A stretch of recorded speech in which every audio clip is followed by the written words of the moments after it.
दिल्ली विधानसभार भोटेर दिन घोषणा करलेन मुख्य निर्वाचन कमिशनार राजीव कुमार। आगामी 5 फेब्रुआरी केंद्र शासित अंचल दिल्ली विधानसभार मोट 70टी आसने भोट ग्रहण होबे एक दफाय।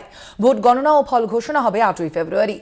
भोटार तालिका और ईवीएम निये ओठा शासक और बिरोधीदेर जाबतीय अभियोग भित्तिहीन बोले दाबी करेছেন राजीव कुमार। एदिन एकई संगे उत्तर प्रदेश और तामिलनाड़ुर कटी करे आसने उपनिर्वाचन होबे एकई दिने। बराबरेर मतो एक दफातेई होते चलेছে दिल्ली विधानसभार भोट। मोट 70टी आसनेर विधानसभाय भोट नेওয়া হবে आगामी 5 फेब्रुआरी। मंगलवार देशेर मुख्य निर्वाचन कमिशनार राजीव कुमार भोटेर निर्घण्ट घोषणा करें। आगामी 23 फेब्रुआरी दिल्लीर बर्तमान सरकारेर मेयाद शेष होबे। तार आगेई नवनिर्वाचित सरकारके शपथ निते होबे। केंद्रशासित अंचल दिल्ली विधानसभार आसन संख्या 70। राज्ये मोट भोटार 1,55 लक्ष। एबार 13,033टी भोट केंद्रे भोट नेওয়া হবে। आगामी 10 জানুয়ারি নির্বাচনী বিজ্ঞপ্তি জারি হবে। এদিন ভোট ঘোষণা মাত্র সংশ্লিষ্ট এলাকায় নির্বাচনী আদর্শ আচরণবিধি চালু হয়ে গিয়েছে।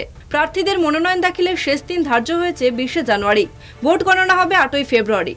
We will start it's a single phase election. Date of notification will be 10th of January, Friday. Last date of making nomination will be 17th of January.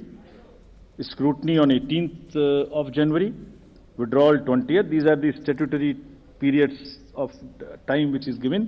Date of poll is 5th and counting is 8th, and 5th again we have very deliberately kept Wednesday, क्योंकि हम सोचते हैं सब दिल्ली वाले vote करें, इसलिए इस बार भी महाराष्ट्र की तरह हमने इसको वेडनेसडे में रखा है। Entire election process after counting will be complete by 10th, and this is we are doing elections in by polls also in Milkipur in UP and Erode in Tamil Nadu. একটানা দুদফায় দিল্লিতে নিরঙ্কুশ সংখ্যাগরিষ্ঠতা পেয়ে সরকারে রয়েছে আম আদমি পার্টি। তৃতীয়বার ক্ষমতা পেতে আপ মরিয়া। কেন্দ্রে হ্যাট্রিক করলেও নরেন্দ্র মোদীর দল বিজেপির অধরা রয়ে গিয়েছে দিল্লি বিধানসভা। স্বভাবতই পদ্মশিবির ক্ষমতা দখলে তৎপর। ইতিমধ্যে বিজেপির নির্বাচনী প্রচার শুরু করে দিয়েছেন প্রধানমন্ত্রী নরেন্দ্র মোদী থেকে স্বরাষ্ট্রমন্ত্রী অমিত শাহের মতো হেভিওয়েট প্রতিনিধিরা। আসরে রয়েছে একদা দিল্লির শাসক কংগ্রেসও।